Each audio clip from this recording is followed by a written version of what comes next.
uphakeme kakhulu izizwe zonke ziyababaza ubukhulu namandla akho baba wethu ingcwele uphinde simakade ube nguNkulunkulu wethu baba as individuals uNkulunkulu wethu namandla ube nguNkulunkulu wamakhaya ngamakhaya ube nguNkulunkulu wamabandla unguJehova wamabandla wemikhosi baba wethu ingcwele ekuseni sithi uphakeme kakhulu asimbonanga ofana nawe baba wethu phezkonke siyabonga Nkosi sikubongela imisebenzi yakho oyenze kufihlakaleni ungabonwa kodwa Nkosi ibonakale ngamandla baba wethu sibonga Nkosi ukufihlwa Nkosi phansi kwelakho uNkulunkulu namandla iphiko baba wethu ingcwele sibonga ukuvuswa ekuseni uNkulunkulu wethu sibonga ukuthi simile baba wethu ingcwele isitha besithe ngeke sime baba wethu olungileyo isitha besithe ngeke sikhule sifike kule minyaka isitha uNkulunkulu namandla besisinqumele amalanga baba wethu ingcwele kodwa wena uNkulunkulu phezkonke kubuhle bakho uNkulunkulu wethu usasilondolozile usasigcinile baba wethu ingcwele hayi thina sodwa nemizi yethu nabantwana bethu iza ke Nkosi siza kwilizwi lakho singayini moyo ingcwele ungekho wena you are our enabler you are the God who touches our hearts you are a God of all wisdom you bring sensitive information yasezulwini kithi on our laps Father you show us the way you show us uNkulunkulu namandla what tomorrow holds for us ekuseni siyabonga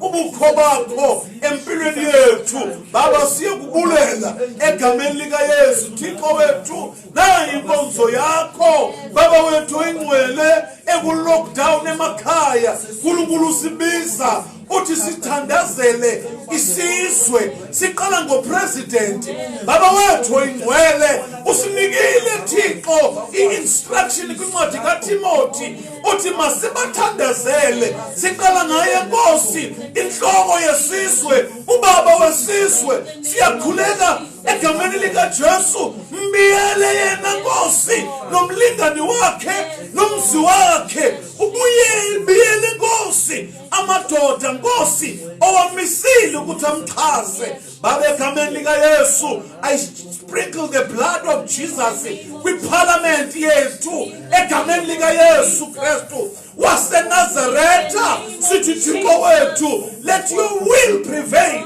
kwiparliament yase-South Africa Thixo wethu siletha Nkosi uPremier baba wethu onamandla nabo bonke abamngqongileyo Nkosi egameni kweliphondo esikulo Thixo wethu engcwele sithi baba wethu onamandla nawo onke amaphondo simakade babiyele Nkosi abantwana bebuyela sibeka otishela Nkosi sibeka Nkosi amaprincipali kuwe phansi kwelapho igazi baba wethu onamandla isanitizer iyaphelelwa kodwa igazi lika Yesu aliphelelwa baba wethu sebesanitizile sebenzile ifumigation siyafika thina uNkulunkulu wethu ngegazi lakho sisprinkile kuma classroom egameni lika Yesu kuma playground egameni likaYesu waseNazaretha kubothitshera egameni likaYesu waseNazaretha silethi sanitizer eligazi likaYesu abawo ilizwi lakho litalisoze laphela amandla baba siyakubonga ngoba thina wasisanitizer eCalvary ilento simile namandla nesibindi ngoba sisanitiziwe ngegazi likaYesu baba siyabonga Thixo wethu oyingcwele nankonzo yakho yamandla nansi inkonzo yakho wehlika imoya ingcwele moya wamandla egameni likaYesu yehlela phezu kwamandla bawo siyabonga egameni likaJesu Kristu waseNazaretha umkhulu wena usisimanga uphila ngaphakathi kwethu baba siyabonga egameni likaYesu Kristu waseNazaretha sikunika udumo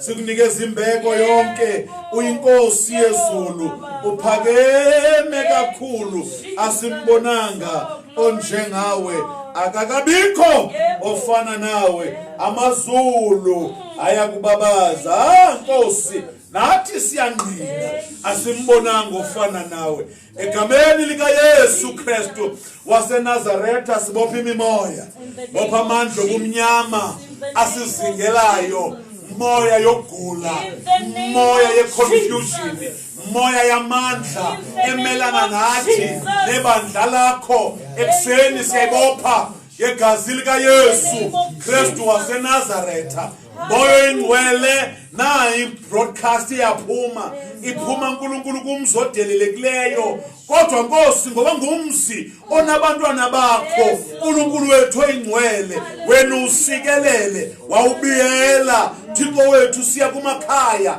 ngamakhaya kwilizwe lonke egameni likaYesu nabazobrowser nje besibuza ukuthi siyokhonzaphi bawethu engcwele si arrest imimoya elethi confusion ngegama likaYesu sikelela ke Nkosi this hour in the mighty name of Jesus sibopha umoya we disturbance or disturb the airwaves egameni likaYesu waseNazaretha usathane ehleze emngcunyeni wakhe namanxusa wakhe besonga amacebo wokudisturba izwi lakho ngegama likaYesu we saw confusion in the enemy's camp namadimoni wakhe are confused ngegama likaYesu siyagqwetha umsebenzi kaSathane ngegama likaYesu waseNazaretha baba siyabonga uphakeme umkhulu usisimanga usinika amandla nasekuseni in the mighty name of Jesus we give you praise we honor you phakeme Nkosi usisimanga we love you Lord in the mighty name of Jesus we pray asayine umoya engcwele izandla zonke sithi amen and amen. Hallelujah. Glory to the living God. Singahlala phansi egameni lenkosi ngibulise abefundisi bebandla, ngibulise uPastor Phindi, ngibulise unkosikazi wakhe uPastor Mbali, ngibulise umama uBishop, mama wesizwe egameni lenkosi ngibulise abefundisi abasekhaya egameni lenkosi yethu Yesu Kristu ngibulise bazalwane abavangeli abakhona abanentshisakalo kodwa bavanjwe ilockdown ngingaphela amandla bangcwele siyaphuma ngamatende awungazi ngiphambene kanjani mina akwazi ukuphela 3 months ngingaphumi ngetende amen kodwa kuNkulunkulu uzawulenza icebo bazalwane siyambonga uNkulunkulu nginibulisile nonke nabasekhaya umama nobaba ogogo gogo mazibuko siyanibulisa Clem Sprite egameni lenkosi umpastor Mkhwanazi siyabulisa nonke egameni lenkosi bawuthabethe nabantwana bakho nomama uthabethe nabo bonke ama-elder bawungcobo mama ungcobo bonke abazalwane egameni lenkosi bopastor bonke lenzi ngiyabulisa bonke yonke indawo apho sinabefundisi khona bawumzizi ngiyabulisa egameni lenkosi nomama umzizi mama omhlophe amen mewa siphiri amen egameni lenkosi othandazela le ndoda engubaba umzizi amen egameni lenkosi yethu Jesu Kristu bazalwane siyambonga uNkulunkulu egameni lenkosi sinama announcement ame ngalendlela kusasa kuthiwa izikolo ziyavula abazalwane Kodwa ke nayi precaution uma ngabe isikolo asikho prepared ungamsa umntana. Amen. Egameni lenkosi singathi rush masibone ukuthi baya prepare kahle egameni lenkosi singazoshawa ngusathane kubantwana bethu. Amen. Yabona umuntu make kushaya ngomntana wakho ugqibile. Amen. Umuntu okushaya kumntana wakho, that's why usathane efuna abantwana bethu ngaso sonke isikhathi, ufuna ukubadonsela ekhoneni, ukutshela izindaba ezingekhoyo, hlale bahlebela amanga, ubona umntana ephume elayinini, ubokwazi ukuthi manje sewuhlaselwe ngusathane ngempela egameni lenkosi. Usathane make kuhlula wena ulanda umntana wakho. Amen. And umuntu make ethathule umntana, yabona nakubheka kuma movie uFan Damme ushaya bonke abantu, abashaya babheke phezulu. Igebengu zithi yazi masifuna ukumthola uFan Damme so thatha umntwana wakhe. Manzi babethatha umntwana kaFan Damme, uFan Damme uphelelwa ngamandla. Amen. So ke siyakhuleka ke ukuthi ihambe kahle bazalwane i-first day yabo kusasa egameni lenkosi, ngoba ke nabo bayarasha ke, I don't know barashani kodwa ke bayarasha ke ikhonto bayarashayo. So ke nathi ke siyakhuleka ukuthi kuhambe kahle, khulekela othisha bonke abazobe bephumile no principal oba uthlobu bonke abazalwane abakwi fraternity lena yesikolo egameni lenkosi. Bazalwane ke sithole ke umbiko last week ukuthi nebandla liyavulelwa egameni lenkosi. Bangcwele siyayi welcome lonto. Amen. Si welcome ngezandla ezimbili, sithi uNkulunkulu wethu kune movement. Amen. Noba ke incane inamba esiphiwayo kodwa kufuneka sihloniphe. Amen. So ke bazalwane zime kanje ke ezase PPC after prayer siyafika ke kunazi izinqumo. Inkonzo zophakathi neviki will remain at home. Amen. We will stream from home. Amen. Egameni lenkosi abazalwane bangayi during the week enkonzweni. Isunday le esiya kuyo eyokuqala siyavula inkonzo zimbili bazalwane egameni lenkosi. Amen. Sivula inkonzo ka10. Amen. Eyophuma ngo12. Sivula inkonzo ka3. Hallelujah. Abazalwane ngiyabacela izana enkonzweni izohamba kanje iservice. Ibandla lethu sinama buildings awu2. We've got the main building, we've got the chapel. Sizozi prepare zombili. The main building izothatha 50, ichapel ithathe 50. Ngicela abazalwane abanemoto manifike enkonzweni ngemoto zenu ningayehli emotweni. Bakani ejartini, ibandla lonke liyajika lizoba nezipika yonke indawo. Amen. Parking lot kuzoba khona izipika. So mawuse emotweni yakho nefamily yakho, you'll just roll down the window ukwazi ukuthola yonke into. Into engiyicela kubazalwane, be on time. I-lockdown isifundise ukugcina isikhathi. U10 u3. Amen. Ukuthi uma seyiqala inkonzo ama-pedestrian nama-walk-in they are going to be less. Sizokwazi ukwa-accommodate kulezi zimbili. Make it a point ke ukuthi uchoose iservice ibe yodwa. Mawuhluleka uku-attenda eyasekuseni yiza kuleya ntambama. Ungathi uzozi-attenda zonke. Shiyele space angithi abanye abazalwane. So sizoyenza kanje ke bazalwane, siyacela manize enkonzweni nize nama mask. Amen. Nize nama face mask enkonzweni because la esinawo mancane kakhulu. Sesiyobekela ama visitor uma efike ngawaphathana. Nina any consonanti face mask starting from leadership. Amen. Siyacela kakhulu bazalwane. Uma sisenkonzweni ningadefy umthetho nithi thina singeni lento yokungaxawulana. That is undermining angithi bazalwane the efforts by the people ebesibathandazela just now. So ke it's a hug free zone ibandla, it's a kiss free zone, it's a handshake free zone. Noma nigcinene kudala September ungazi uzondiphuza asiphuzani September asiphuzani siyabulisana nje sithi angithi bazalwane. Kodwa ke these two shall pass bazalwane. These are the beginnings. Kuzoya kuye, we are going to fight this thing ngomkhuleko like we've been always doing. Angithi bazalwane. Inkosi yomusa inibusisi. Ntambama namhlanje bazalwane ngo3 sinenkonzo ebunandi kakhulu. Sine workshop eka Holy Spirit. Amen. So ngiyacela kakhulu kubazalwane ekhaya bamema abantu bazohlala nawe phansi sizongena kwinkonzo ye Holy Spirit. Nginama speaker amabili awase Bible School azobe engijoinile egameni lenkosi. Amen. So ngiyathanda kakhulu ukuthi nani nibe khona nijoine nathi angithi. Inkosi yomusa inibusise. Hallelujah. Mamtaba sifike esikhathini esimnandi sezwe. Ngiyabonga Pastor Mbali. Unginike ngesikhathi abona ngizolithola ihour lami kamnandi egameni lenkosi. Mamcaba niyaphila ma? Nkosi yomusa ikubusise. Sizokhuluma ke bazalwane ngePentecost. Hallelujah. Amen. Amen. The return of the Holy Spirit, the return of the power of the kingdom of God. Hallelujah. Ngikhulumile nawe bazalwane inyanga yonke. Ngikhuluma cela manzi mama bishop. Ngikhuluma nawe sikhuluma about izinto eziyezabuya ngokuvuka kukaKristu. Amen. Uthi uKristu ehamba nabafundi bakhe qala uJohane kwibandla leNew Testament. Uthi uJohane ukhona ozemva kwami. Hallelujah. Ukhona ozemva kwami. Mina nje ngizochanyela amabala. Amen. Nami ngithi namhlanje ukhona engihamba naye. Mina ngiyachanyela nje amabala. Kodwa ikhona indoda. Njalo mangisukuma naye iyasukuma le ndoda. Amen. Kubonakala ngathi yimo osebenzayo kanti cha eqinisweni kusebenza indoda engabona. Amen. Hallelujah. Ogama layo lingumoya oyingcwele. Uthi uJesu Kristu lona makefika angeke afane nami.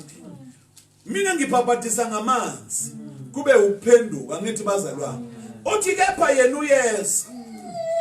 Uthi yena uyeza. Yena uyonibhabhatisa ngomoya oyingcwele nangomlilo. Hallelujah. Now bazalwane uJohane indoda yokuqala kwibandla lika New Testament ebeyikhuluma ngomoya oyingcwele ngalendlela. Subonile umoya oyingcwele enza izimanga before the day of Pentecost. Kodwa kade sebenza kuma individuals. Hallelujah. Amen. Simbonile umoya oyingcwele before the day of Pentecost. Efikela uMary, efikela uElizabeth.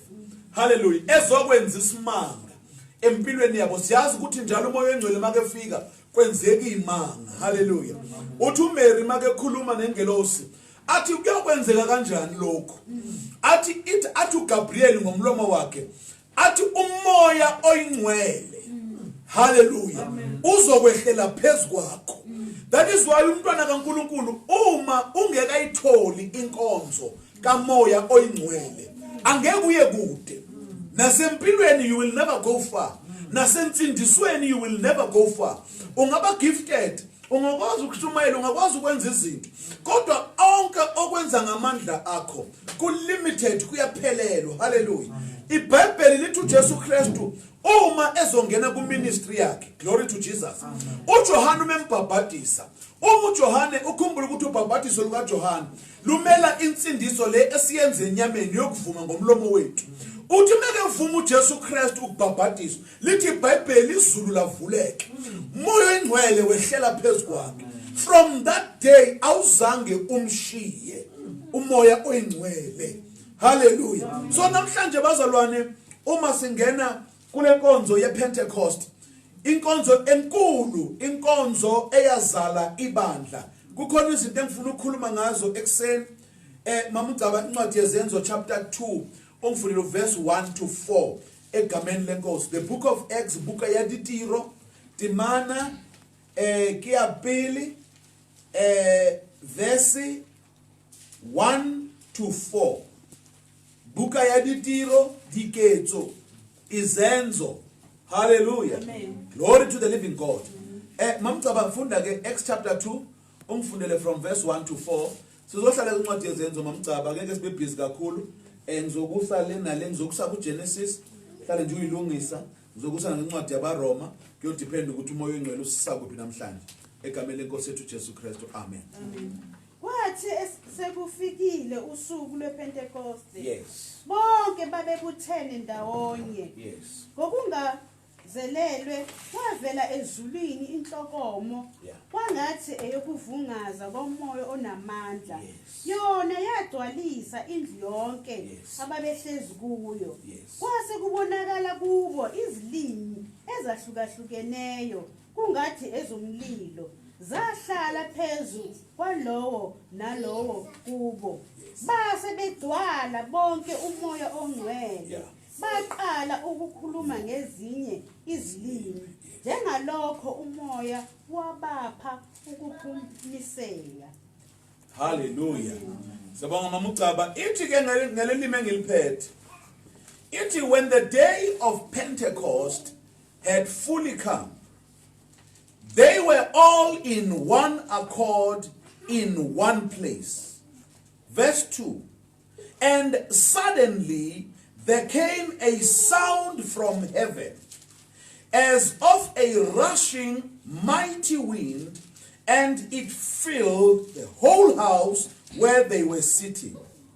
Then there appeared to them divided tongues as of fire, and one sat upon each of them, and they were all filled with the Holy Spirit, and they began to speak with other tongues as the Spirit gave them utterance. Nkulunkulu makasikelele ukusifundwa kwelizwi lakhe ngokukude bengunaphakade. Amen. Bazalwane, uma namhlanje sikhuluma ngelanga lePentecost, uma ngibheka izinto ebandleni, ngibheka ama-events kwibandla lama-firstborn, alikho ilanga elingalinganiswa nelanga lePentecost. Hallelujah. Mama uCaba, iPentecost uma yehle eJerusalem, it was the first time iyehle ngalendlela eyehle ngayo since the book of Genesis chapter 1 verse 2. iPentecost bazalwane, it was the rebirth of creation kaNkulunkulu. Hallelujah. Oh mama uCaba ngikuthatha ngikubonisa ihistory kaMoya oNgcwele.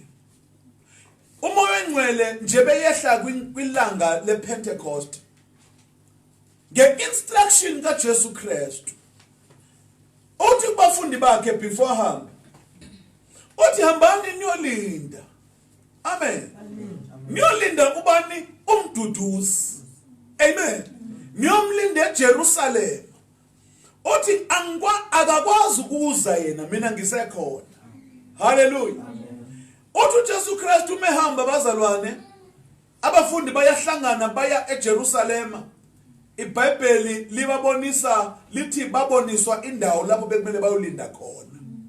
There was nothing they could do. A child of God cannot do anything. Oh Peter bazalwane, they knew ukuthi uNkulunkulu uyabasebenzisa. They knew ukuthi banikiwe amandla wokucasta amademoni, banikiwe amandla okwenza zonke lezi zinto lezo. But there was nothing they could do outside of the Holy Spirit. Amen. So it was very important for them. Now many things happened. Kuleya verse mama, from verse 1 to 4. Ziningi izinto ezenzekile lapha ezimele ukuthi umntwana kaNkulunkulu awazi ama-step awokwamukela uMoya oNgcwele. Hallelujah.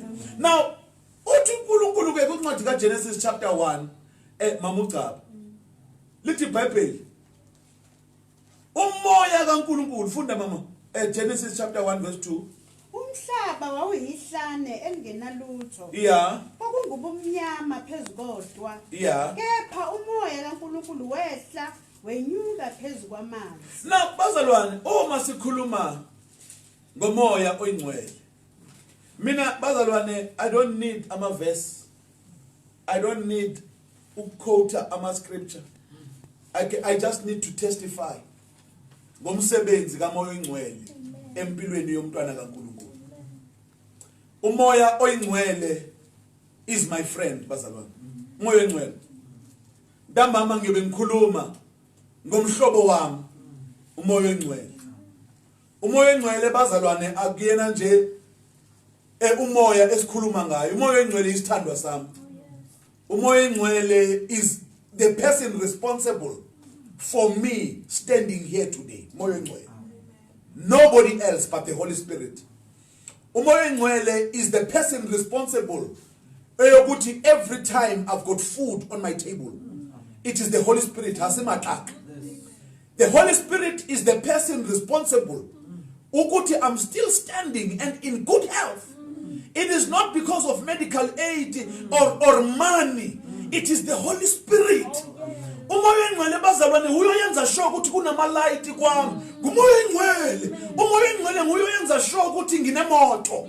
Hallelujah. Akekho omunye umuntu. Umoya engcwele. Abazalwane, they are not responsible for anything empilweni zethu. Kodwa umuntu who is responsible, it is the Holy Spirit. Now, uma siya kwincwadi kaGenesis, this is the first time sibona umoya engcwele nomsebenzi kamoya oyingcwele emhlabeni.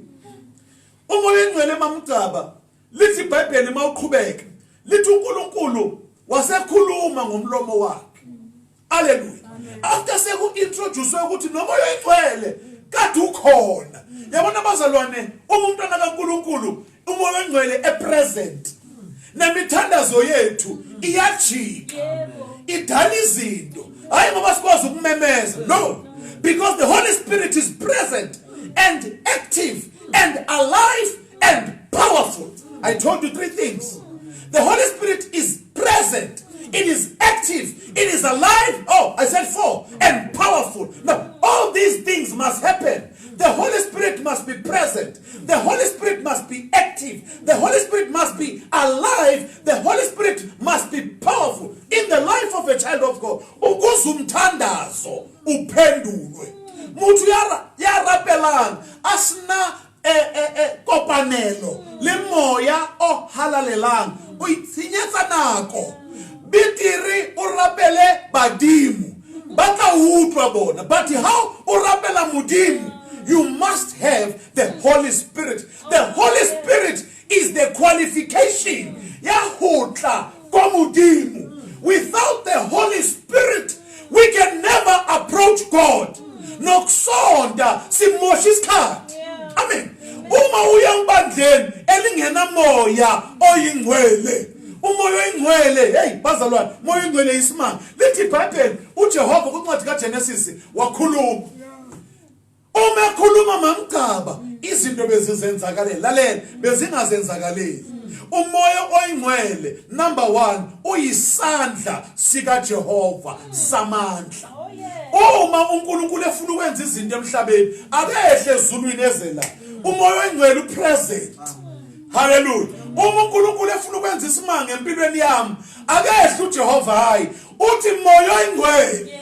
Hey bazalwane, moya oyingcwele ngisezulwini nginguNkulunkulu ngiyakhuluma phezulu kwempilo yalowa baba, ngiyakhuluma phezulu kwempilo yalowa mama. Uyawulalela athi moya athi uNkulunkulu moya engcwele uyamuzwa lo mntwana ekhuleka eshonelwe ngumama wakhe uyakhala athi moya engcwele ulalele athi ke manje ngiyakuthuma ngisezulwini. Become alive, become active, become powerful. Kulo baba, kulo mama, kulo mntwana olahlekelwe nguyise, kulo mntwana olahlekelwe ngunini. Now, sibona isimanga kwincwadi kaGenesis, umoya engcwele mamgcaba wenza izinto. Hallelujah. Ngoba phela umoya engcwele isandla sikaNkulunkulu. He is the hand of God.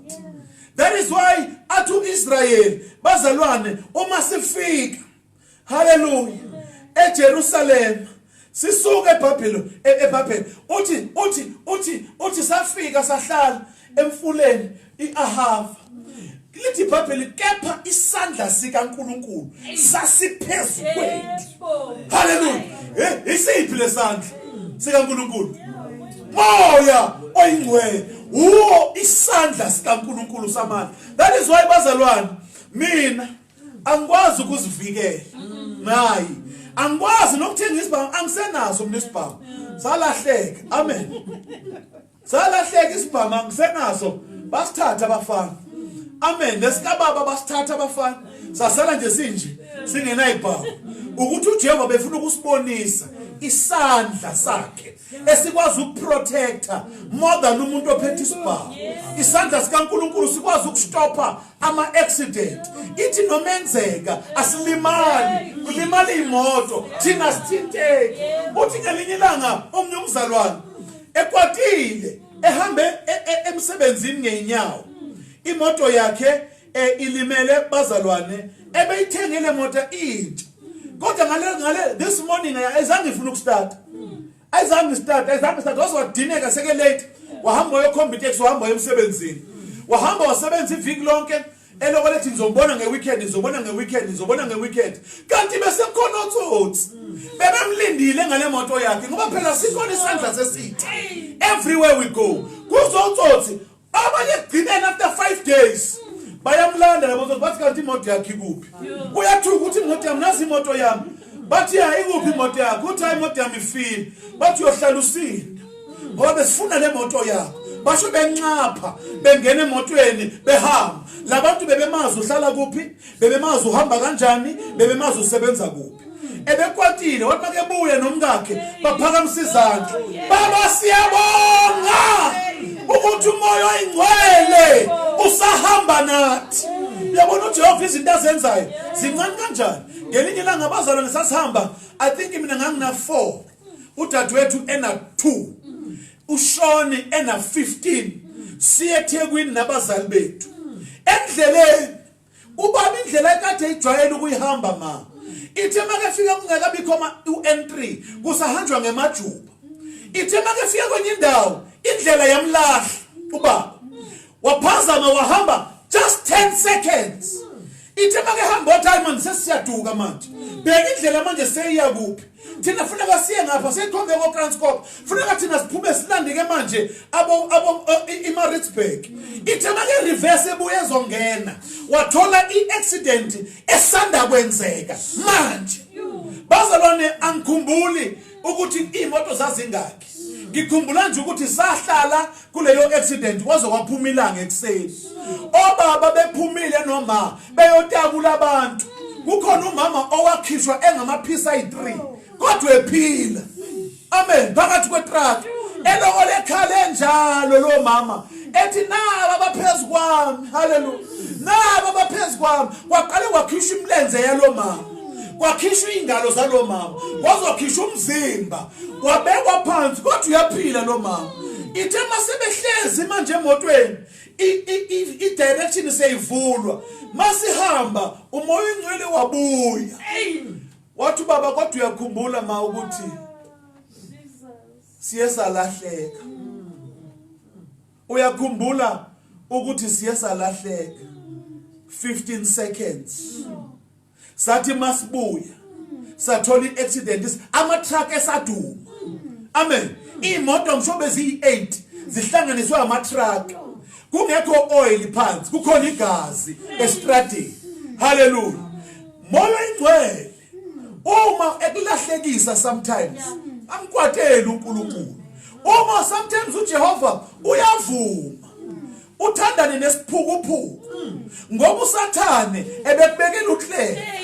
Lesiphukuphuku lithi mase sikuhluphile sakuchithela isikhathi wahlukana naso bese uyabuya athi umoya engcwele hayi akuna i-direction eyokulahleka mangikhona. Ngiyavuma Moses ukhuliswe nguFaro. Ngiyavuma ukhuliswe umthakathi ngoba isandla sami siphezulu kwakho. Ngiyakufihla uhlale nabantu abanga-appreciate. Ngisakulungisela indawo ngoba uma ubungasuka ungena endleleni yakho laba bantu abekumele ubathole kungeke ubathole. Usathane kade ekubekelo wakhe. Lalela mntaka baba ithi iBhayibheli the spirit of beginnings. Ngoba umoya engcwele ngumoya wama beginnings. Noma una 50 uyakwazi ukukulethela ama beginnings amasha. Umoya engcwele wafika kuGenesis umhlaba umdala. Hallelujah. Kunezinto za pre-Adamic ebezingcwatshiwe kwafika umoya engcwele. Hallelujah. Lithi iBhayibheli wakhuluma wathiwa nje kuomhlaba vesa okwakukhona. Lithi umoya engcwele wavusa inkomo zavuka. kwavusa indlovu engazikhona zavuka. Hallelujah. Now lithi iBhayibheli futhi umoya oyingcwele is the spirit that sustains umhlaba. Hallelujah. Umhlaba ubona nje yonke into isahamba kahle yingoba umoya oyingcwele upresent. Umoya oyingcwele uNkulunkulu okhona yonke indawo. Holy Spirit is the omnipresent God. Hallelujah.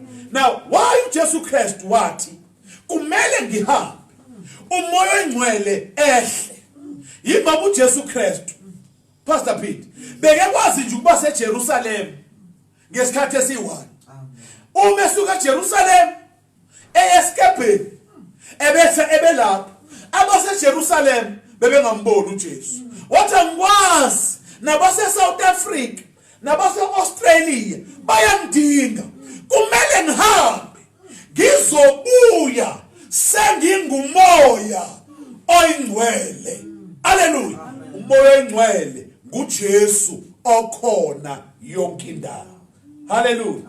He is the spirit. Ngoba phela mamgcabe iBhayibheli uma ngikufundela last siphuma ku Good Friday lithi iBhayibheli uNkulunkulu ungumoya.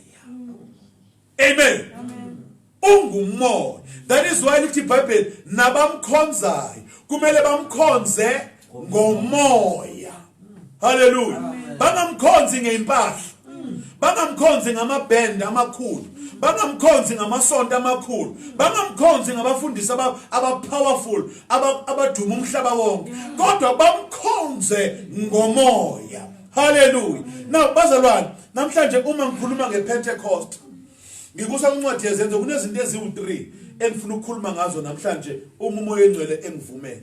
Eyoqala mamgcaba, ngifuna ukukhuluma about the return of the Holy Spirit to the followers of Jesus Christ, or to the citizens of the kingdom of heaven.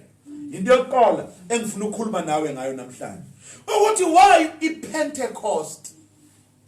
iPentecost bazalwane idlula wonke amalanga ebandleni ngoba kwabuya, hallelujah, umoya oyingcwele wabuyela wonke umuntu othi mina ngingumntwana kaNkulunkulu. Okwesibili ngifuna ukukhuluma ngePentecost ukubaluleka kwayo. For iPentecost it announced the birth of the church. Hallelujah. Amen. Amen. Amen. The birth of the church. And okwesithathu ngifuna ukukhuluma ngePentecost, God's creative power being accessible. Amen. God's creative power being accessible to God's sons. Hallelujah. Amen. The redemption of the sons of Adam. Amen. Amen. Now, uma ngiqala mamgcaba asibuyele kwincwadi yezenzo.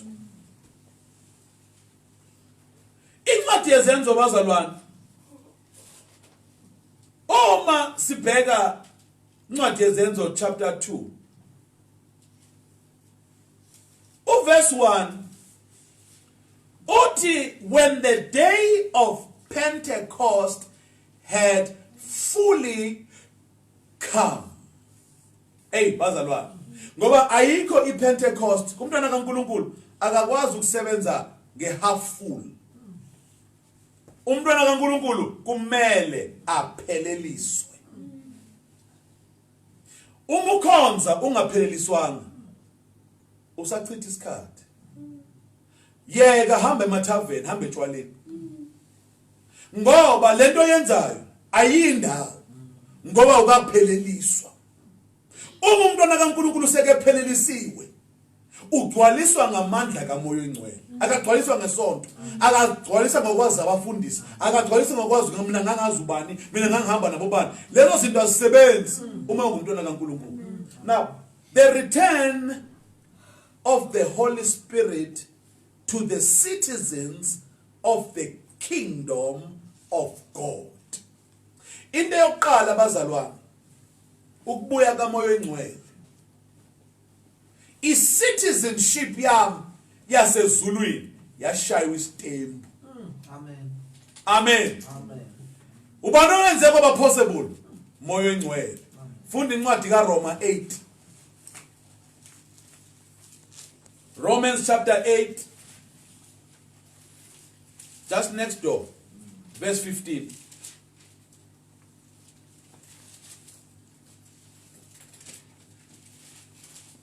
Hallelujah. Amen. Mfunela mamcaba. Ngokuba anamukeliswanga umoya wobugqila. Uthi uNkulunkulu ngompostoli uPaulus ngezwi lakhe. Anamukeliswanga ngePentecost. Anamukeliswanga umoya wobugqila ePentecost. Amen. Kepha qhubeka mama. Ukuba nibuye nesabe. Yeah. Ukuba phela sikhule sesaba. Sikhule sifuna ukuqiniswa. Sikhule nengane zethu siyiqinisa. Sikhule sibethela ikhonkwane ezindlini. Sikhule nemoto mawuyithengile uwenzela ikhambi. Sikhule nabantwana kuthiwa bayabikwa, angibazalwane.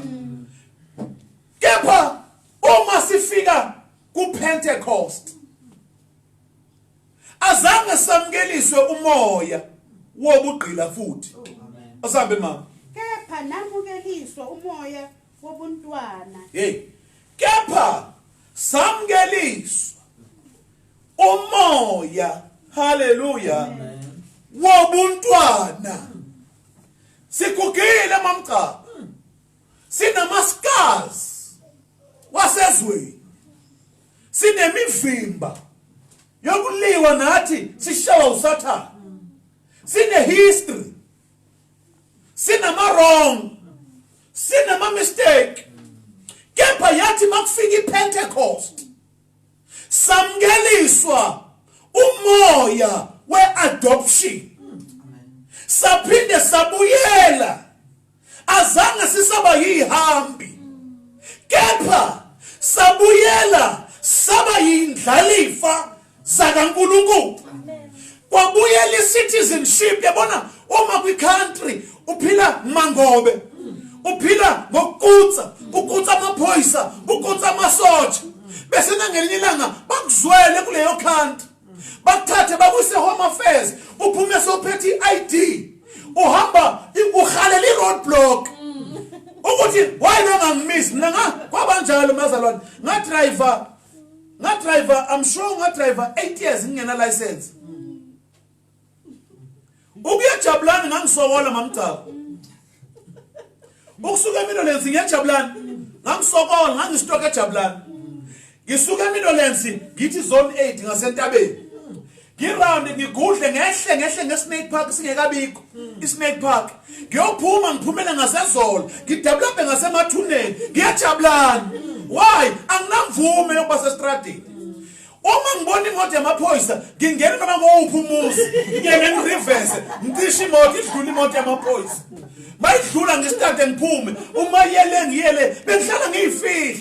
Unjalo umntwana kaNkulunkulu ongekatholi isitembu sasezulwini umthola kuba mamprofeti, umthola kuba mamthandazeli, umthola abofile lithaba. Yabona mina ngiyakukhululela ngibe nje anginantambo mamcaba ayikho angisho ukuthi uzange ngibe nayo ngeke ngaba nayo kodwa kwathi ngelelela ngaleli ngithola isitembu sasezulwini.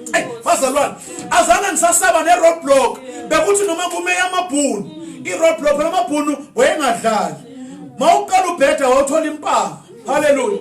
Mina ngitrabe kusekhona amabhunu. I-station commissioner kuyibhunu imoto zamaphoyisa beziyelo hayi lezi ezimhlophe. Hallelujah. Bengidrive ngaleso sikhathi. Amen. Yathi mase ngiyithola i-license ngo-94 when I turned 18. Bazalwane ngayingiyifuna ngadriver 2 years ngingamiswa naku roadblock ukuthi edlula wena. Ngithi mina yebo baba bathi dlula bandlula. Ngifuna ukufeza ukuthi hayi sengemvume. Hallelujah. Ufana nomntwana kaNkulunkulu umefika esontweni ufika ufuna ukucula njengalo, ufuna ukufana njengalo, ufuna ukukhawulwa ulo, ufuna ukuthandwa ulo, angithi awukakatholi leya nto kumele yehle. Uthi noma uya esontweni uyababuza, niyaya ngicela ngidlule ningithathe, niyaya ngicela ukuhamba nani, bayohlala ebandleni ngicela ukuhlala nani, babesukuma nawe uyasukuma ubhekile, babephakamisa izandla nawe uyaphakamisa, babethi amen nawe uyasho amen. Bese nangelinye ilanga ehle umoya oyingcwele, umoya wasezulwini, bese uhlala phezu kwakho, bese uyaqala uthi hawo nami nginemvume, nami ngithandiwe, nami ngingumntwana. Awusasabi umuntu. Haleluya. Awusathuswa abazalwane, awusathuswa isingisi esibuya phesheya, awusathuswa imodi enkulu. Uthi hayi nami ngiyaziwa ekhaya, nami ngibaliwe, nami ngingumntwana. Incwadi yazenza uqhubeka mama, qhubeka incwadi kaRoma, qhubeka 15 qedekela mama. Esimemeza naye sithi Abba Baba. Nami nginemvume yokuthi daddy, ngiyabisa dad, sondela daddy, sondela papa. Angibize umbhoro ngabo papa, ngibiza uNkulunkulu ophilayo. Angina prophet engimthembile ekunesithombe, noma ungabheka the whole house akunasithombe samprofeti, ngoba kukhona uAbba Baba osezulwini kodwa oseduzana. Glory to the living God. Now mamta sanikezwa imvume yokubuyela kwi-citizenship yasezulwini. Angifuna abazalwane badakwe umoya, bakhohlwa izinto abayithole kumoya, ngoba thina siyathanda ukuthi uma kwehla umoya oyingcwele sidakwe. Kanti umoya oyingcwele makehlile kufanele kube sober, kufanele kubuyele engqondweni. Abantwana bakaNkulunkulu bangidinela lana makufika kule nto le. We are highly empowered by God, but see, actors so stupid. Umuntu ebona bazalwane, umuntu odakiwe, hey bazalwane, akazi nix. You are just happy. You are just happy. Udakiwe for today, you are high. Fana abantu aba high. Uba high yonke into iba yinhle nayo uzibona usoul cast uthi ngi high yabona wonke umuntu isilima ngi high laba bathi amen khona bawesi ilima mina ngi high. Abantwana bakaNkulunkulu, we used to be high on drugs. Let us not be high on the Holy Spirit. The Holy Spirit mayifika, don't be high, be empowered. We are not called to be high. No, I'm high on Jesus. I used to be high on drugs. I used to be high on Johnny Walker. Now I'm high on Jesus. Uthola bazalwane abanale mfihlakalo yasezulwini sathola i-right yokuba ngabantwana bombuso. Hey bazalwane, uthi umoya engcwele makehla ngePentecost, oPeter ababengamukelekanga ethempeleni, wafika wabashaya isitembu. Azange basabanandaba nethempeli, azange basabandaba nabapriest, azange basabandaba nabafarasi, azange basandaba namasadusi. Bathi thina ke manje sithole the seal of the covenant. Amen. Singabantwana. Hey, glory. Singabantwana. And to show bazalwane, lithi iBhayibheli kwehlela phezu kwabo umlilo. Hey, Petro, a fisherman ongenayo no metric, kodwa wathola umlilo wehlela phezu kwakhe. Now the tongues mazehla ke bazalwane zehlela phezu kwabo, zehla ngenxa yokuthi they were in one accord. Qualification uma usembusweni kaNkulunkulu, we need to be in one accord. We need to be in one agreement. The word accord means agreement. It comes from the word agree and agreeable. Sinesivumelwane yabona ke manje kuvuka uba umzongwana. Amen. Uma i-agreement ingekho, ngisho nasemshadweni, uma i-agreement ingekho, umoya ongcwele akekho. Uma ebandleni ingekho i-one accord, one agreement. Umoya ongcwele akehleli lelo bandla. Glory.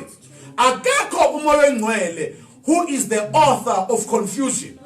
Umoya ongcwele wehlela ibandla, wehlela ifamily, wehlela umzalwane who is in agreement with God, with the word.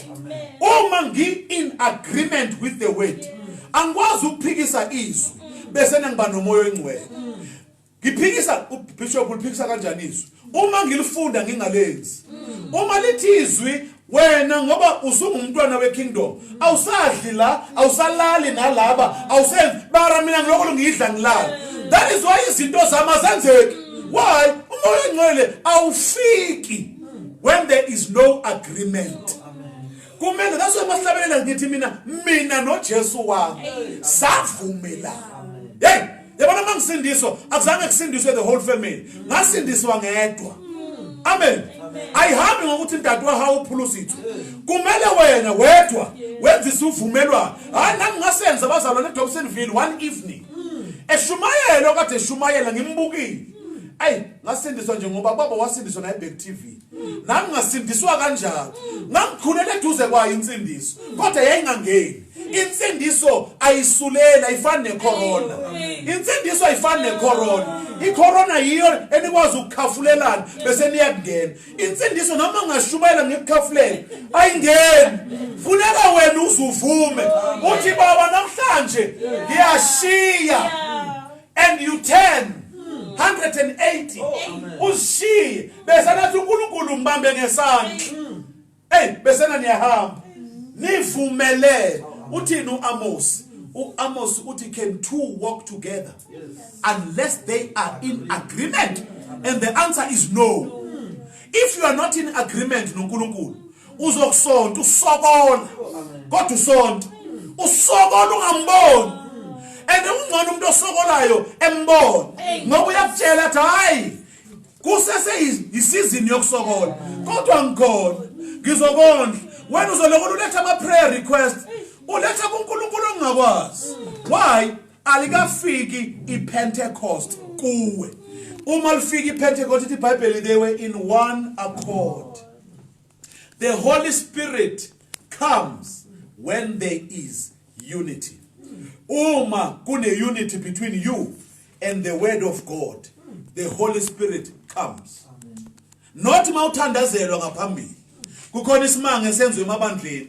Bawu babatla hu amuhela moya ohalalelang aba emise matso. No. Umoya ohalalelang awuhambi ngeauction. Awuhambi ngabomaphapheni. Abathi sengiyawufunda. Wehla when you are in one accord with the word. Awehli nje ngoba ngithe mina receive ubona they are receiving banalemaka moya ohalalelang uthola when you are in one accord with the word with God. Uhamba ngokwezwi ilizwi lakho lakhe ulilondi umoya kaJehova wehlela phezukwakho. Angizwa bazalwane ifamily kaAdam was restored. Because if family ka Adam yiba abantwana beKingdom mina nawo.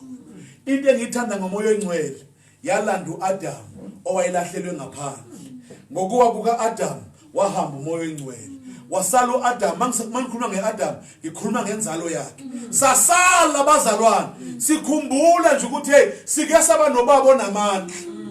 Hey kodwa ithe mabuya umoya ongcwele lamandla kaAdam abuya ngena.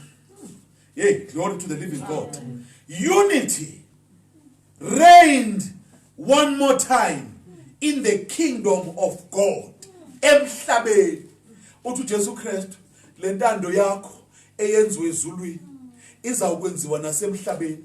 Kodwa bekhuleke sazi ukuthi ngeke yenzeke engekezi umsizi.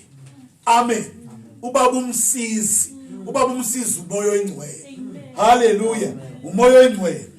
God's tongue was restored. That is why iBhayibheli kwafika ilimi phezukwabo bonke. Amen. Kusho ukuthi uJehova wayesekwazi ukukhuluma. That is why the tongue of God was restored back to us. Amen. The world ke bazalwane yaba confused. Lithi iBhayibheli ababekhona eJerusalem bamangazwa yini ukuthi seyibuyele unity kwamangala isihoko ukuthi sebeyabuza uNkulunkulu sasithi sibaqedile ngoAdam. Hayi bazalwane sesiyamuzwa ilimi lakhe liphezulu kwethu. Hey ramuqa man runa ribana bantati. Hey moya ha moya o re ke tsamaya ke a tsamaya ha o re ke eme ke a ema ha o re ke kene ke a kena ha o re ke nyale ke a nyala ha o re ke lahle ke a lahla ke ngwana moya ke buswa ke moya go halelela. Glory to the living God. Okwesibili bazalwane iPentecost mamcaba kwazalwa ibandla. Hey kwenza kanti bazalwane kwaphela ukusonta kwabuya ibandla. Hey uyabona thina the day of Pentecost yiyo eyasinika igama lebandla. Mina mawungibuza ukuthi Bishop, what kind of Christian are you? Funa ngikwazi ukuphendula. Mina I am a born again, spirit filled, Pentecostal, evangelical child of God, empowered by God. Amen. I'm not just a Christian. Ungangilinganisi namazayoni. Ungangilinganisi nomudisi. Ungangilinganisi nolikhanyana. Amen. Mina I am Pentecostal. Angizihambeli. Ngihamba nomoya oyingcwele. Glory to the living God. Mina angithi umoya oyingcwele usesontweni. Ngithi uphezulu kwami. Ungangihlanganisi nabantu abashaya izandla. Hayi ungangihlanganisi. Asifani futhi lokho noma niyakwata anginandaba. Angifani nabo. Mina I am Pentecostal. I am evangelical. I am a Protestant. Glory to the living God. I am filled with the power of the Holy Spirit. uNkulunkulu hati musimo altari mudimu waka hatsama ili diaparo mudimu waka ubula konna hati change di color neki apara blue tono kita apara green kata zile kita apara yellow kita feleza ka white kikeni ka white. Glory to the living God. Ki aperi moya. Hey bazalwane, that is why I ding nekola. Yeah ngina yase Zuluini. Amen. Ngayithenga one time ngithengele graduation ngathi ngiyifakile ngathi lento yangibambezela. Ndiyangibambezela yinhle yona futhi nabangani abayigqokayo cha mina hayi bazalwane ngirayithi so ayifuni nginale yamandla. Glory to the living God. Now the church at Pentecost yazalwa thina Bishop isonto lalikhona kepha lalingena moya oyingcwele. Isonto lalikhona kepha lalinama politicians ngaphakathi. Isonto lalikhona mamcaba kodwa lalicontrola osozimali. Wawuthi mawuzoya esontweni kuthiwe ake sikubheke ukuthi ujwanga waphela ijwanga uyakayi ulithena. Why? Isonto kwakungasekho indawo yenhlanganelo. Kwasekuyi outing. Kwakuyi society. Abantu abejima bejimela ukuya esontweni. Hallelujah. That is why abantu namhlanje mangithi kuye woze esontweni athi Bishop mina ngakabi right. Ngizafuna ukulunga kuqala. Ubamba ingondo endala ukuthi abalungileyo yibo abayesontweni. Akazi ukuthi livulelwe abangalunganga. Livulelwe abawili. Livulelwe abakhipha izisu. Livulelwe abakade bebulala abantu. Livulelwe abakade bethakatha. Nefamily yami lethakathayo ibandla lisavuliwe. Hey nina family yami ethakathayo uYesu usasindisa. Mani ngamvuma ningazuba umnandi. Glory to the living God. Angisifihle zami izinto. Nawe ungasifihle zami. Glory to the living God. Now a mighty move of God came back. Ibandla akulona ibandla. Ibandla is a move of God.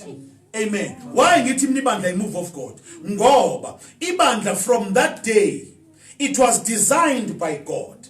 It was led by God. It was powered by God. Amen. That is why we call it the move of God. Umethu Jehova asiyele siyale. Noma abanye abadala bekudala besonto bethi thina zange sike siyibone lento. Cha thina siyayibona ngoba sihamba naye. Uma silapha yena ethi siyele siyamuzwa. Umethu asenze lokhu siyamuzwa. Ungasitshela ukuthi hayi azange ngeke nayenza lento le cha. Siyekele. Awu siyekele. Sihambe emhlabeni. Sishumayela ivangeli. Sisebasha. Aniyazi le. Son. Abantu abasindiswe manje. Ngo-5 ngcono kodwa musindisiwe akufani. Now, a unique, never seen church with a close relationship with God was born. Ibandla le-Pentecost lalingaziwa. Lagcinwa u-Adam. U-Adam owagcina ukuhamba noNkulunkulu. So, close. U-Adam owagcina ukukhuluma naye. Baba masenze ukuthi athi uNkulunkulu kwenze wena. Athi Adam anginamandla athi cha mangikhona mina amandla khona. U-Adam athi uNkulunkulu yini lento enkulu lena athi angazi athi ayiniki igama. Athi lento enkulu lena yindlovu athi Ndlovu lalela so undlovu wena. Athi uAdam athi uNkulunkulu yini lento enamaphondo athi angiyazi athi yiniki igama. Athi okay wena kusukela namhlanje unkomo. Unkomo wavuma athi akazange aphikise. Why? Kade hamba noJehova. For the first time ibandla lagcwaliswa ngamandla kaAdam. Hey bazangazi manje ngizwa nini. Ibandla yeka wena ukuthi siye enkonzweni for ama group, siye enkonzweni for izinto ezenziwayo, siye enkonzweni ukhona umuntu ontombazana wafika ezengomshado esontweni. Wafika wathuka ukuthi zingaki izinto ezenziwa esontweni. Ithe ngembukela le ntombazana yaba yikhansela. Seyisoka ukhansela sekuyouth. Yasoka kuyuthela seyithi le ntombazana yaba busy kangakayi uyaziqhabuka zonke lezi zinto lezi. Ufuna ukuzenza zonke. Kanti bazalwane uma siye kuye hayi yeka zonke lezi zinto. Uthi uJesu Kristu ufuna umbuso. Ufuna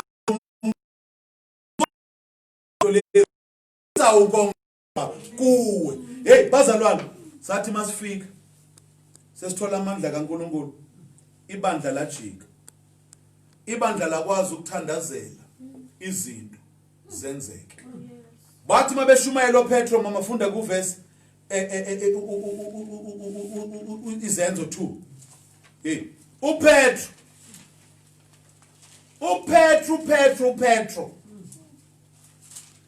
verse 14 2:14 uPetro lo bamjwayele hey phela mase kufika amandla webandla lo mfana bamjwayele okhulele eduze kwabo ubaphindukele eswini nje ngotshwana.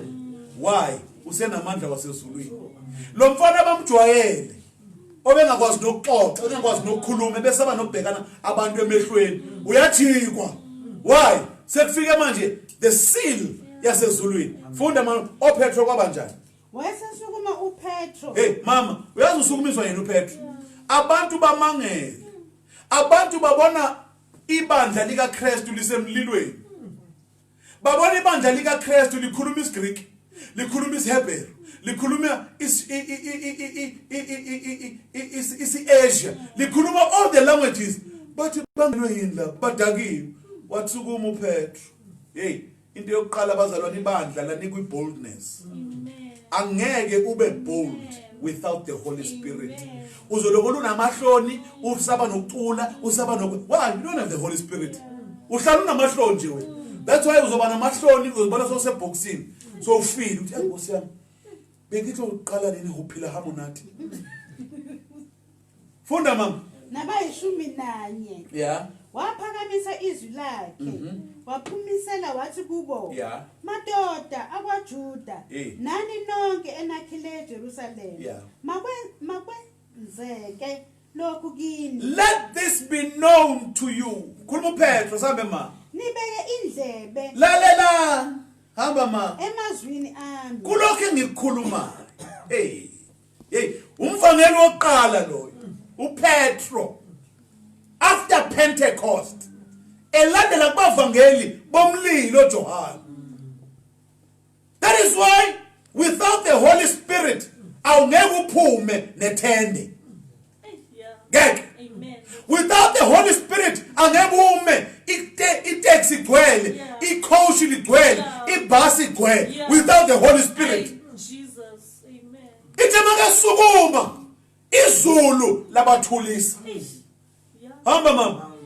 Ngokuba laba abadakiwe Uthi ayasidakwanga thina. Asidakwanga, azelanga ukuzodakwa esontweni. Besidakwa leko mama uyangihlekisa. Singene esontweni sesiyadakwa. Cha asidakwanga. We are not ignorant of the devices of the devil. We are empowered by the Holy Spirit. We are not fools. Angeke usikhohlise ngokusihaga. Angeke usikhohlise ngokusifonela. Uthi uyasithanda cha. Thina we are empowered. We are not ignorant of the devices of the devil. We got the power of the living God in our bones. Hamba mama. My God.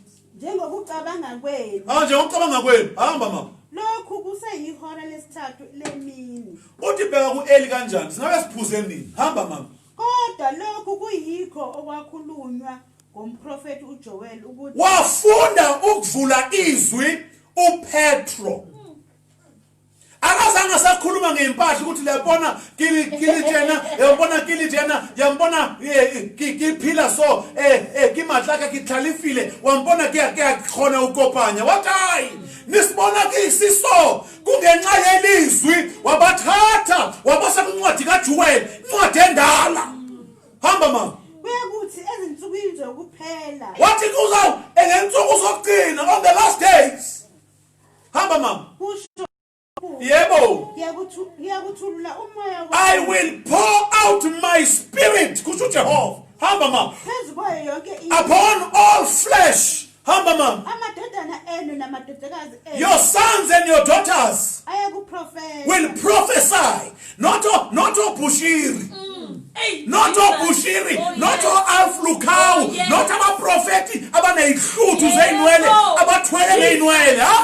Uthi your sons and your daughters labo badelelekayo. When the day of Pentecost comes, asisahambi siya Nigeria siyafuna isprofeto. When the day of Pentecost kwakho endlini kuyophuma isprofeto. Hamba manje. izinsizwa zenu zibone imibono Insizwa. Hey, abafana abahamba noNkulunkulu angeke badribulwe amantombazana bayobona imibono. Ngikhumbula ngangivuka ekseni ngitshela ubaba osono baba so ngibone bekulwisa athi vele bayangilwisa ngithi kodwa ngibone bewa behluleke ubaba so ba close nawe kodwa uJehova uthi abakufuni athi vele uyaconfirma ngithi umama kanje nomama kanje ukuphathela ikhaftina athi vele kunjalo ngithi uJehova uthi ungahli. Why? Your sons mele babone izinto ezingabonwa ungazuyotshelwa abotsotsi babazalwane izinto okumele uzitshelwe indodana yakho. Uthi baba ngelinye ilanga bemenzela amadoda ayi3 obaba bayi3 bamshaya umlenze ngomthi wasemaputo. Wangibonisa uJehova beza nawo lo mthi nomfananyana othile owayekhona kuleso scheme. Uyangibonisa bayafika bayenza uyakhuluma lona ukuthi makafe bamnqumela neinsuku wambamba umlenze amsho wambamba 3 years ubaba umlenze. Ithe gcineni kwamele ukuthi ayenze operation. Ngelanga le operation ngavuka ngiphambene ngasuka eRandfontein ngaye eDobsonville yime kwakumele ngimdrive. Ngathi uNkulunkulu ungibonisile ngababiza ngamagama ngathi ubani nobani. Kodwa uthe yenzi operation ngoba yena seke khona esibhedlela. Masifika esibhedlela Jehova. Wow! Safika sathola unesi womzalwane. Uthi ubaba ngiyamshiya uthi baba manje asathandaza uthi ngithi sithandazile. Uthi hayi masithandaze. Sezwe lo mama sekhuluma ngiliphi. Umoya ngene took over the room. Umuntu wayezo operate. Bazalwane kwakumele asafele esibhedlela ubaba.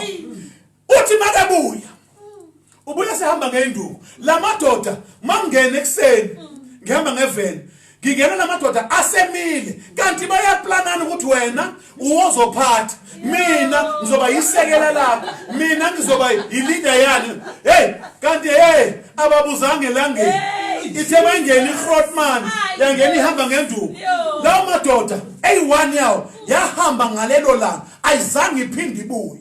Laba babili kabe ngakwazi ngishona namhlanje abakwazi ukungibheka emehlweni ngoba icebo likaNkulunkulu lingaphezulu kwamacebo abantu ngenxa yani yamadodana akwazi ukubona hayi amadodana ayela izinto zokudlala ebandleni amadodana wezulu kungajoyini labo bantu lamadoda asile wasebantu mangabe uyindodana yombuso hlala kuJehova ngoba ngeke usabona lutho mama uyazi ukuthi nomgcaba abazalwane bayakwazi ukukuvala ama-gift wakho bayakwazi ukukuvala njengoba izangoma zivalana nabazalwane bayavalana why suka ekunamatheleni yathi indoda kaNkulunkulu mayiseyizohamba emhlabeni Jehova angibonisa ukuthi izohamba hey bazalwane ons kom van ver af met die Here ngeke uzomdribula ngoNkulunkulu mina izinto engizibonile ngomoya engcwele zingaphezulu kokuqonda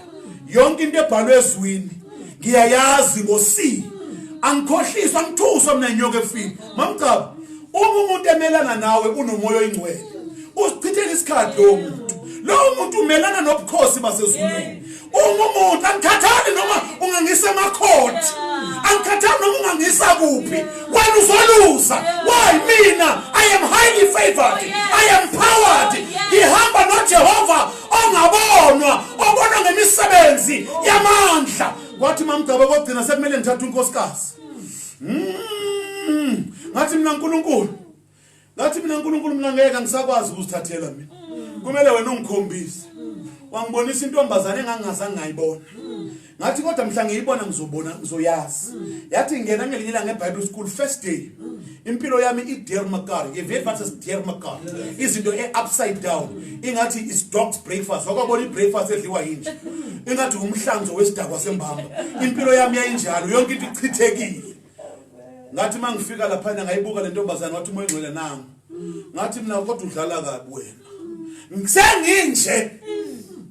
senginje uzothi egcineni uzonginika umlingane wathi uNkulunkulu hayi angithi mthathe manje yahlala le ntombazana nami 4 years ingazi nix mamcha engazi fokol sidlulana so ngaphakathi uJehova uthi akafika isikhathi uthi akafika isikhathi ngiyakhumbula isikhathi masesifika uthi uJehova isikhathi sesonde ngasho kubazala ngabazala kulonyaka ozayo zizoduma haleluya ngithi mangiya kuye lo ntombazana ngiza ngimtshela ivision ufuna ushele ngevision ungasheli nje ngesiphukuphuku shela ngevision uthi mina ngakuboniswa mina ngakuboniswa ngizi kuwe lana njengabonke abantu abakabeza kuwe mina ngiza ngiyindoda yasezulwini akuboniswa angithi vuma manje hamba kuNkulunkulu uma ngabe uhamba naye uma ngabe uhamba naye uzokutshela lezi zindaba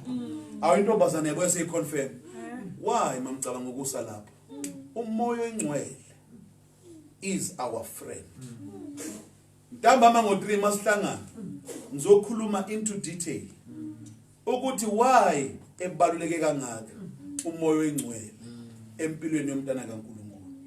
The power of the kingdom of God, number 3, returned to Adam's seed. Hallelujah. Lithi iBhayibheli mamtaba a mighty rushing wind. Umoya wamandla. That is why bazalwane sinamandla. Noma umfundisi akekho uyi1 usendlini. Mawunomoya engcwele phelele. Hallelujah. Noma akuzanga umuntu that's why mina ngifuna ukuza abantu kwakho bathi bazothandaza kunenkinga wena ukuphi nalaba prophet obazela amadodakazi namadodana wakho aphi awakwazi ukuma baprofessor bakuphi